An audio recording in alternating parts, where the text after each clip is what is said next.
اللہ رب العزت نے آپ کو زبان آتا، قوت گویائی آتا، دیکھنے میں کیا ہے آپ نکال کر دیکھ لیجیے دوست کا ایک ٹکڑا ہے، اس سے زیادہ کچھ نہیں۔ لیکن یہ زبان اگر اللہ نہ کرے ضائع ہو جائے تو اس کا بدل آپ لا نہیں سکتے۔ جتنی مرضی آپ بوٹیاں لگا دے میرے کے لیے زبان کا کام انجام دے دے وہ نہیں دے گی۔ سائنس اپنی جدت کے ساتھ جس معیار پر آج ہے، آج بھی وہ انسانی عرب بنانے سے قاصر ہے۔ دیکھ دیکھ کر مشینیں ضرور بناتے ہیں کہ کسی طریقے سے یہ وہ سارے کام انجام دے سکے، لیکن اس میں بھی حقیقت کامیاب نہیں۔ ویسی نعمت مطلب یہ کہ زبان کی اس نعمت پر اس قوت گویائی پر میں نے اور آپ نے کتنا شکر ادا کیا۔ ان آنکھوں پر جن سے ہم دیکھتے ہیں، اللہ نہ کرے اگر وہ ضائع ہو جائے اس کا بدل ہے نہیں۔ دوسری آنکھ آپ کہاں سے پیدا کریں؟ بدل ہی اس کا اللہ رب العزت نے نہیں رکھا۔ کتنا ہم نے ان آنکھوں کا شکر ادا کیا اور ان کو صحیح استعمال کیا۔ ایسے ہی اپنے آپ کو اگر آپ دیکھ لیں، اپنے آپ کو اگر آپ دیکھ لیں تو اللہ رب العزت کی ایسی نعمتیں ہیں کہ جن کا بدل ممکن ہے۔ ایسی ایسی نعمتیں آپ اور پھر مانگے آپ کو آپ کے سامنے کسی کائنات میں کسی دنیا میں ایسے لوگ بھی موجود ہوتے ہیں جو بس اوقات ایک ظاہری نعمتوں سے محروم ہوتے ہیں۔ آپ دیکھتے ہیں کہ ایسے لوگ بھی ہیں جو رسالت سے محروم، ایسے لوگ بھی ہیں جو قوت گویائی سے محروم، ایسے لوگ بھی ہیں جنہیں سنائی نہیں پڑتا، ایسے لوگ بھی ہیں جو آبادی سے انہیں دیکھ کیا وہ دنیا میں موجود نہیں۔ پھر سوچئے کہ پیدائشی طور پر ان کو اللہ رب العزت نے کیسے پیدا کیا۔ آپ کو بند و من صحیح صالح سارے آپ کے سلامت درست طریقے سے آپ پیدا ہوئے، کتنا اللہ رب العزت کا بڑا انعام آپ کے اوپر ہے، کتنی بڑی نعمت۔ ورنہ پیدائش سے پہلے آپ نے ایسا کام کیا کام کیا تھا کہ آپ سبھی سلامت پیدا ہونے میں مستحق ہوتے، اور کوئی دوسرا شخص اس نے ایسا کیا کام کیا تھا خراب کہ وہ پیدا ہو۔ اللہ رب العزت کی اپنی مشیت اس کے حکمتیں کو جانتا ہے۔ اس نے جس کو جیسے بنایا درست بنایا، اس کی بناوٹ کے اندر کوئی کمی کسی نہیں، حکمتیں کو جاننے والا ہے۔ مگر میں آج یہ کہہ رہا ہوں کہ ان نعمتوں کو دیکھ کر کیا ہم شکر گزار ہوتے ہیں؟ ہماری تو نگاہ ان کی طرف نہیں جاتی، بلکہ وہ مادی اشیاء کہ جن کے متعلق آج کے زمانے میں ایک دوسرے سے بڑھنے کی کوشش کی جاتی ہے۔ یہ سمجھا جاتا ہے کہ جس شخص کے بعد یہ مادی اشیاء زیادہ ہے تو دنیا میں اس کی عزت زیادہ ہے، اور ہمارے معاشرے میں عرف بھی یہی عرف ہے کہ جس کے پاس یہ مادی اشیاء زیادہ ہوتی ہیں اس کی معاشرے کے اندر عزت بھی زیادہ ہوتی ہے، چاہے اس کا کوئی ایک کام ایسا نہ ہو کہ وہ آپ کی عزت ٹھہرتا، مگر کیونکہ اس نے مادی اشیاء کو اپنے پاس ذخیرہ کر رکھا ہے، اس وجہ سے لوگ وہ اس کے عزت پر مجبور ہوتے ہیں۔ لوگوں کی ضروریات اس سے متعلق ہوتی ہیں۔ دو منہ والے وہ بنے رہتے ہیں، سامنے اس کی عزت کریں گے پیٹ پیچھے گالیاں دیں، سامنے اس کی عزت کریں گے پھر عزت ہی کوئی نہیں کرے، پیٹ پیچھے اس کی عزت نہیں کریں گے پھر عزت ہی ہر کوئی کرے۔ یہ کیسا انسان ہے کہ انسان کو ایسا ہوتا ہے، تو ہم نے اس کو پیمانہ بنا لیا اور پھر اس پیمانے کو سامنے رکھ کر ایک دوسرے کو ہم نے دیکھنا شروع کر دیا، اور دل کے اندر شیطان کے یہ خیالات وہ راسخ ہوتے چلے گئے کہ کہیں ہم پر اللہ رب العزت کی کوئی نعمت ہے، فلانے کو دیکھو، اس کے پہناوے کو دیکھو، اس کی سواریوں کو دیکھو، اردوباش کو دیکھو، اس کے محلات اور روٹیوں کو دیکھو، اور اس کے نوکر اور مزاوروں کو دیکھو، اور معاشرے میں اس وجہ سے اس کی عزت اس کو دیکھو۔ ہمارے پاس ان میں سے کیا ہے؟ کچھ بھی نہیں۔ تو ایک وہ چیز جو ظاہراً بہتر ہے بھی نہیں، عزت کا پیمانہ بھی نہیں ہے، شیطان نے آپ کے دماغ میں پہلے اسے پیمانہ قرار دلوا دیا، اور پھر اس پیمانے کے نتیجے میں آپ کو خسارے میں مبتلا کر دیا۔ کہ آپ ناشکری پر آمادہ ہو. آپ نے یہ سوچ لیا کہ شاید معاشرے میں آپ کو کوئی مقام حاصل، کوئی عزت حاصل ہے، آپ کے پاس کوئی مادی شے دوسروں کا مقابلہ کرنے کے لیے ہے ہی نہیں. آپ کو معاشرے کا ایک شاید دوسرے معاملے رہے، یہ سب شیطانی دھوکہ ہے، شیطانی جال ہے، جس میں اس نے آپ کو مبتلا کیا، پھنسا لیا، اور صرف اس وجہ سے کہ اللہ رب العزت کی نعمتیں جو آپ پر ہیں ان کی طرف آپ کی نظر نہ جائے، آپ شکر گزار نہ، بلکہ قرآن نعمت میں مبتلا کر. اب باوجود کہ اللہ رب العزت کی اس قدر آپ پر نعمتیں ہیں، لیکن آپ ناشکری کرتے ہیں. قرآن نعمت ہر وقت ہر دوسرے آپ آزادی کو دیکھ لیجیے، حیرت ہوتی ہے تو اللہ کی تصدیق سے شروعات ہونا ہوتا ہوا نظر آتا ہے. یہ کر رہا ہوگا کہ ہائے ہائے میرے پورے نصیب، ہائے ہائے میری ماڑی قسمت، کیا مقدر ہے. فلاں کی تقدیر دیکھو، اس کا نصیب دیکھو، ہمارے نصیب میں تو کچھ ہے ہی. جس وقت ایسا خیال آئے اور باللہ پڑھ کے وقت کو سمجھائیے کہ شاید میری بصیرت کی آنکھ اس سے یہ ادراک نہ ہوتا ہو کہ اللہ رب العزت کی نعمتیں مجھ پر کس قدر ہے. شیطانی جال کے اندر میں آ رہا، مگر حقیقت میں اللہ رب العزت نے یہ فرمایا ہے کہ مجھ پر اس کی نعمتیں ہیں کہ اگر ان کو شمار کرنے بیٹھ جاؤں تو نہیں. اللہ رب العزت کے علم میں مجھ پر ان کی نعمت ہے، اتنے انعامات، پھر ہم نہیں جانتے کہ آج ہمارے نصیب میں کیا ہے اور کل ہمارے نصیب میں کیا ہے. ہو سکتا ہے کہ اس سے زیادہ مشاہدگی اور دوسرا کہ اللہ رب العزت نے رکھی ہو جو آج قرآن نعمت کرنے کی وجہ سے وہ بھی اللہ رب العزت سے کر رہا، وہ بھی سچ کر رہا. اللہ رب العزت نے آپ صلی اللہ علیہ وسلم نے یہ تعریف کی کہ وَقَلْبُهُ لِشَاكِرٍ وَقَلْبُهُ شَاكِرًا، ذکر کرنے والے زبان اور شکر کرنے والے دل. یہ دوسرا بڑا تیسرے نمبر پر میں نے عرض کیا کہ آپ صلی اللہ علیہ وسلم نے فرمایا کہ وَالْمَرْأَةُ الْمُؤْمِنَةُ، کہ وہ آدمی کی دیندار بیوی ہے. اور اس سے متعلق میں عرض کر رہا دینداری آج اس نام سے ہم لوگ دور چلے جاتے ہیں.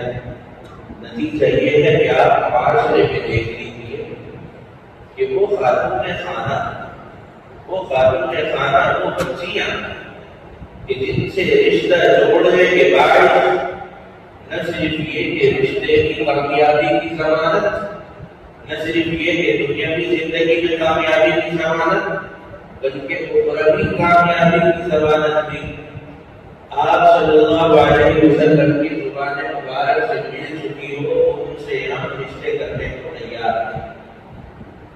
وہ گھر میں رہنے والی بیٹیاں، عزت والی بیٹیاں ہیں، باخبر باحیا بیٹیاں ہیں. آپ صلی اللہ علیہ وسلم کی تعلیمات پر عمل کرنے والی بیٹیاں ہیں، جو آج اس مفید دور میں بھی جہاں گھر کے اندر ٹہلنے اور رہنے کو قدامت پسند نہیں سمجھا جاتا ہے، اسے اختیار کیے. بھلے سے ان سے لوگوں نے ناطے توڑے ہوں، ان سے لوگوں نے رشتے توڑے ہوں، بھلے سے ان کے اوپر ظاہری اور مادی اشیاء کو ترجیح دی گئی ہو، وہ آج بھی اپنے گھروں کے اندر عزت سنبھالے بیٹھی ہوئی ہیں اور آپ صلی اللہ علیہ وسلم کے کہے کے مطابق عمل کریں. کیا شان ہے آپ کی، کیا بات، آپ کیا جانے ان کی شان ہو. کیا ان کا دل نہیں کرتا کہ ان کی بھی شادیاں ہوں اور وہ گھروں کے اندر جا کر کے بسے. کیا ان بچیوں کا یہ دل ہے کہ وہ اپنے گھروں میں بیٹھی رہے؟ کسی بچی کا یہ دل نہیں ہوتا. جیسے جب بچہ وہ بالغ ہوتا ہے، لڑکا ہوتا ہے، جوان ہوتا ہے، اس کو ایک فطری خواہش ہوتی ہے کہ میری شادی ہو، میں شادی شدہ ہوں. ایسے ہی ایک بچی کے لیے بھی اللہ رب العزت نے خواہش رکھی ہے. یہ خواہش اس کے اندر موجود ہے، مگر معاشرے کو دیکھ لیجیے کہ اس بچی سے آج وہ سب پہ نظر کرتا ہے.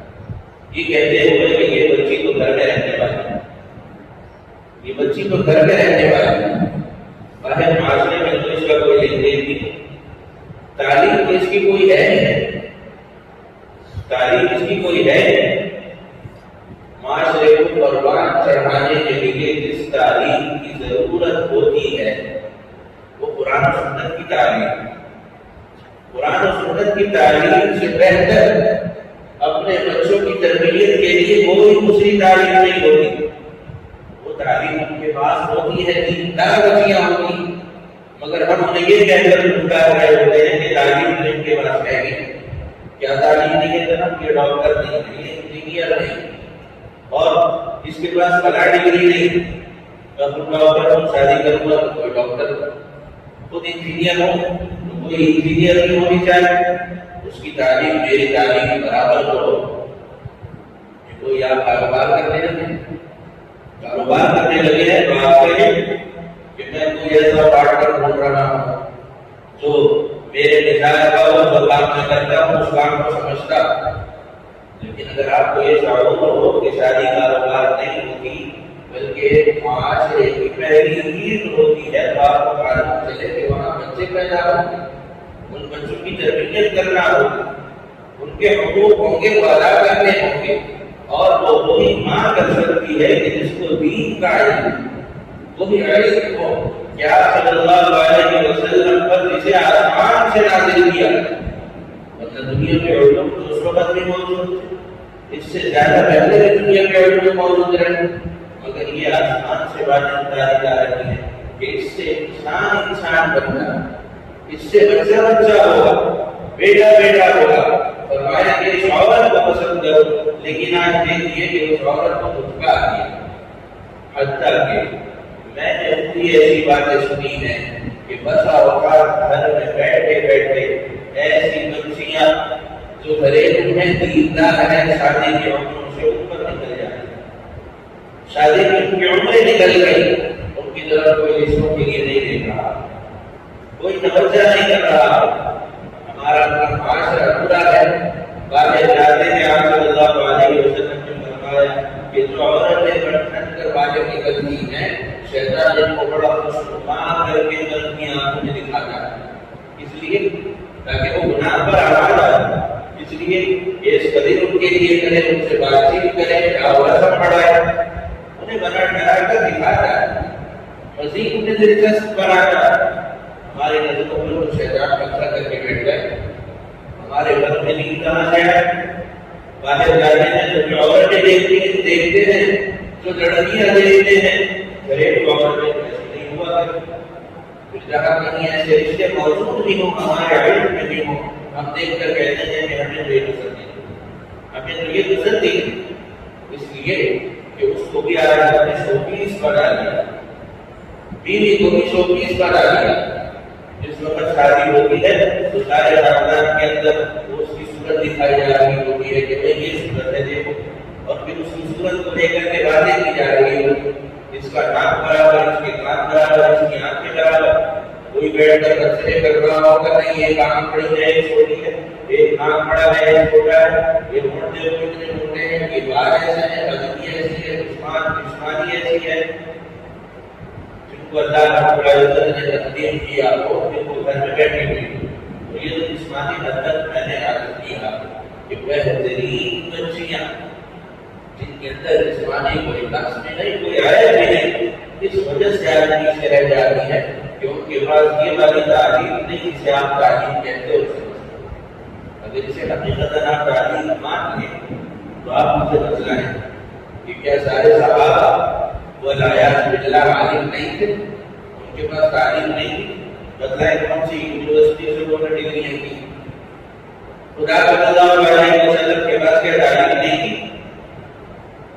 تو انہیں مانتے ہیں کہ علم کے سلسلے میں ان سے چل رہے ہیں، آسمانی تعلیمات ہمیں تیار کریں، وہ کون سی تعلیمات؟ وہ یہی تعلیمات نہیں جنہیں آج ہم رد کر رہے ہیں یہ کہہ کر کہ یہ تعلیم بھی نہیں، فقط اس لیے کہ اس تعلیم کے بدلے میں کوئی روپیہ پیسہ نہیں کماتا ہے، اس سے نہیں کمایا جاتا، اس کا ہرگز مطلب یہ نہیں کہ یہ تعلیم، ہرگز مطلب یہ نہیں کہ یہ تعلیم، بلکہ یہ وہ تعلیم ہے جو انسان کو انسان بناتی ہے۔ اگر یہ وہ تعلیم نہ ہوتی تو اس اہتمام سے حضرت جبرائیل علیہ السلام آسمان سے لے کر آپ صلی اللہ علیہ وسلم کے پاس تشریف نہ لائے. اللہ رب العزت کے کلام کو آپ اٹھا کر کے دیکھیں. یہ ہماری بنیادی غلطیاں ہیں جو ہمارے معاشرے میں جڑ پکڑ چکی. بغیر ان کی اصلاح کیے، بغیر اپنی سوچ کے زاویے کو درست کیے، ہم اگلی نسل میں بھی کامیاب معاشرے کا خواب نہیں دیکھ سکتے. یہ کام ہمیں کرنے پڑے، یہ قربانیاں ہمیں دینی پڑے. ہمیں اس معاشرے کے جو رسم اور رواج بنا دیے گئے ہیں ان کے خلاف کھڑا ہونا پڑے. اور وہ کھڑا ہونا غلط بات پر نہیں، صحیح بات. آپ صلی اللہ علیہ وسلم کی بات میں نے عرض کیا کہ آپ صلی اللہ علیہ وسلم نے فرمایا کہ علیکم بذات الدین، کہ جس وقت شادی ہو رہی ہو، میں خاص طور پر نوجوان سے شادی کر رہا اور والدین سے ان کی دن کی اولاد شادی کے قریب ہے، یا صلی اللہ علیہ وسلم کی نصیحت کو سنی.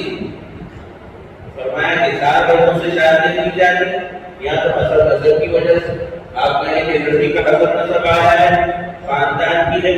فرمایا یا تو اس کے مال کی وجہ سے شادی کی جاتی، کہ عورت مالدار، عورت کا مال بھی اس کے ساتھ آیا، دنیا کے اندر فکری طور پر یہ سوچ پائی جاتی.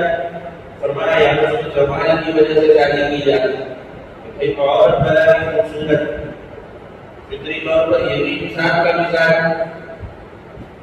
فرمایا کہ کچھ بات سے شادی کی جاتی ہے، لیکن میں تمہیں نصیحت کرتا ہوں کہ جس وقت شادی کرنی ہو سب سے پہلے کیا دیکھنا علیکم بذات الدین، بچی کی نیکی اور دینداری کو دیکھنا.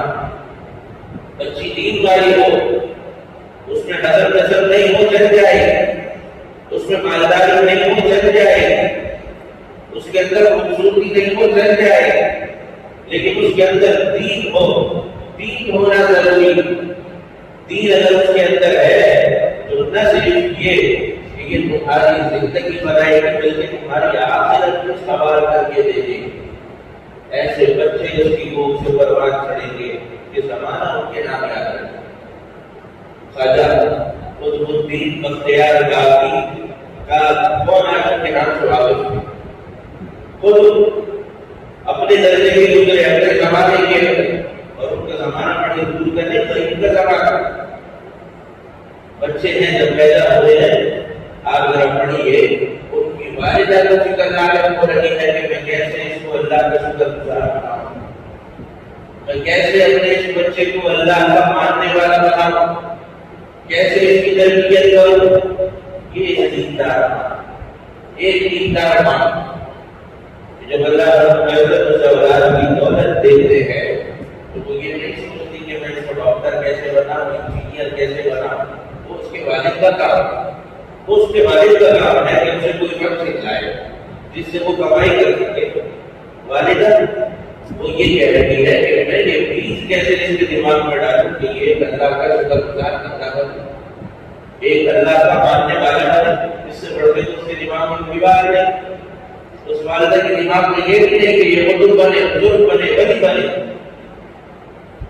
اتنا سوچ رہی ہے کہ ایک اچھا مسلمان کیسے کروں، اور اس کے والد سے مشورہ کر رہی ہے کہ کون سا طریقہ اختیار کروں. والد بیٹھے ہوئے ہیں، پھر کہنے لگی کہ مجھے ایک لڑکی آئی ہے، اس کے مطابق میں درس عمل شروع کروں. انہوں نے پوچھا کہ ترکیب کیا ہے، تو کہنے لگی کہ کھانا تو یہ روز کھاتا ہے، روزانہ روٹی مانگتا ہے. اس عمر کو ہو گیا ہے، کہتا ہے کہ اپنی روٹی کل سے میں اس لیے کروں گی کہ ہم جو کھانا کھاتے ہیں اور تمہیں جو کھانا چاہیے وہ اللہ کو عزت دیتے ہیں، ہمارے پاس نہیں ہے. سبب تو ہم ہی ہوتے ہیں. اگر اس کے دماغ پر آسان کر رہی ہے کہ یہ دیندار ہے کہ اللہ ہم کو عزت دیتے ہیں، ہمارے پاس نہیں ہوتا. جب تمہیں بھوک لگا کرے تو سب سے پہلے نماز پڑھا کرو، اللہ ہم کو عزت سے دعا مانگا کرو کہ اللہ بھوک لگ رہی ہے روٹی دے دے، اللہ ہم کو عزت نہیں نہ کہیں وہ پہنچا دیں گے، دیکھنا تمہیں مل جائے. ماں کی بات پر ماں قبول کر لیا، درست بات. اب جب بھوک لگی تو وہ یہ کہ آپ نے اختیار کر دے اور ماں کھانا بنا کر دینا. تو ایسا بھی ہوتا تھا کہیں چھپا کر کے رکھ دے، روٹی کہیں چھپا کر کے رکھ دیتے، پھر ان سے کہتے ہیں تلاش کرو، وہاں دیکھو وہاں دیکھو وہاں دیکھو، کیا پتہ اللہ نے کہاں ہمارے لیے رکھ دیا، اب ڈھونڈتے تو ہمیں مل جائے، روٹی مل جائے کھا لیا کر کے پھر کہتے ہیں شکر ادا کرو۔ یہ ان کی تربیت کر رہی ہے دیندار۔ پھر آپ کو معلوم ہے کہ ایک وقت وہ اپنے گھر پر موجود نہیں تھی، انہیں معلوم تھا کہ بختیار الدین گھر پر آئے گا، آج میں نے روٹی بنا کر نہیں رکھی، دعا کرے گا مانگے گا ڈھونڈے گا، میں نے تو رکھی نہیں، اس کو نہیں ملے گی۔ سادگی بھی کہ میں نے نہیں رکھی اس کو نہیں ملے گی، اور میری یہ ساری تربیت جس کے لیے میں اتنی محنت کر رہی ہوں کہ اس کا یقین بنا تو ایمان کا نام سکتا ہے۔ میں کہا معلوم خود بولتی گھر میں گائے مانگی ہے روٹی بھی نہیں، اب وہ رستے میں تیزی سے گھر کی طرف بڑک ہو رہی ہے، اللہ سے دعائیں بھی کر رہی ہے کہ یا اللہ نے بڑی محنت، میں نے بڑی محنت کی ہے، اس محنت کو ضائع مت کرو۔ یہ ماں کی دعا ہے، دیندار ماں کی دعا جو بچے کو ہدایت کے درجے پر بیٹھے بٹھائے فائدہ کر رہی ہے۔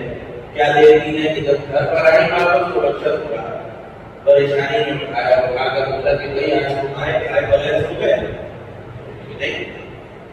میں آیا، میں نے دیکھا نہیں تھی، بھوک لگ رہی تھی، میں نے نماز پڑھی، اللہ رب العزت سے مانگا، اس کے بعد تلاش کیا، مجھے وہاں پر روٹی مل گئی اور میں نے کھایا، روٹی مل گئی اور میں نے کھایا۔ والدہ پریشان، بچہ کہہ رہا ہے لیکن ہم ایک بات ہے کہ آج کی روٹی کا جو ذائقہ تھا نا اس طرح کی روٹی میں نے ابھی تک نہیں کھائی، وہ ذائقہ میری زبان سے نہیں جا رہا۔ یہ دیکھیے، یہ ایک دیندار عورت ہے جو تربیت کر رہی ہے، اس کا بچہ وہی بن رہا ہے۔ شیخ عبد القادر جیلانی کا نام آج کس نے نہیں سنا؟ ان کا واقعہ اگر آپ دیکھ لیجیے تو تفصیل ہے، ان کے لیے ان کی والدہ انہیں بھیج رہی ہے، درہم اور دینار سینگر کے ساتھ بھیج رہی ہے، تو کہہ رہی ہے کہ بیٹا میں نے بڑی دیر تربیت کی ہے، جو مرضی ہو جائے جو مت ہو جائے، سچائی سیکھنے کے لیے بتا رہا ہے، جو مجھے زبان پر نہیں آتا۔ یہ دیندار عورت ہے، یہ اپنے بچے کے اندر وہ چیزیں بچپنے میں ڈال رہی ہے۔ سب جانتے ہیں کہ آگے کا قصہ کیا ہے، کہ صاحب جا رہے ہیں، ڈاکو آ رہے ہیں، ان کا مال ان کے ہاتھ نہیں لگا، لیکن جب انہوں نے پوچھا کہ تمہارے پاس کچھ ہے تو کہا اپنا مال نہیں بچا، ماں نے کہا ہے جھوٹ نہیں بولنا تو نہیں۔ ماں کی تربیت، دیندار ماں کی تربیت۔ آج کی مائیں اگر ان میں دین نہ ہو تو یہ نہیں جانتے معاشرے میں اپنے بچوں کو 2 نمبری سکھا رہے ہیں، 2 نمبری سکھے یہ بھی مائیں پکڑ لے، وہ بھی پکڑ لے، وہ چھپا کر رکھ لے، وہ فائدہ ہو۔ میں نے خود دیکھ مذاق کے اندر ہم دیکھتے ہیں ایسی مائیں ہیں بچے اپنے اس کے ساتھ لے جاتی ہیں کہ وہ چیزیں اٹھا کر اپنے بیگوں کے اندر رکھتے رہتے۔ آئے دن آپ تاجروں کے پاس چلے جائیے، آپ کو شکایتیں دیں، مائیں اسی چھوڑ کر کی ہیں اور ایسی حرکتیں کر رہی ہیں کہ وہ کوئی شریف انسان نہیں کر سکتا۔ وجہ اس کی کیا ہے کہ ہمارے معاشرے کے اندر آج دین نہیں ہے، ہمارے گھروں میں دین نہیں، اور ہمارے گھر میں دین کہاں سے ہو کہ جب دیندار بچیوں کو آج اپنے گھر میں بٹھایا ہوا ہے اور بے دین بچیوں سے اپنے گھروں کو آباد کر ببول ہم آ رہے ہیں اور امید رکھ رہے ہیں کہ اس سے پھول ملیں گے۔ دعا ہے کہ جو کچھ کہا سنا اللہ ایسے اور آپ کو عمل کرنے کی اور اپنی اصلاح کرنے کی توفیق نصیب فرمائے۔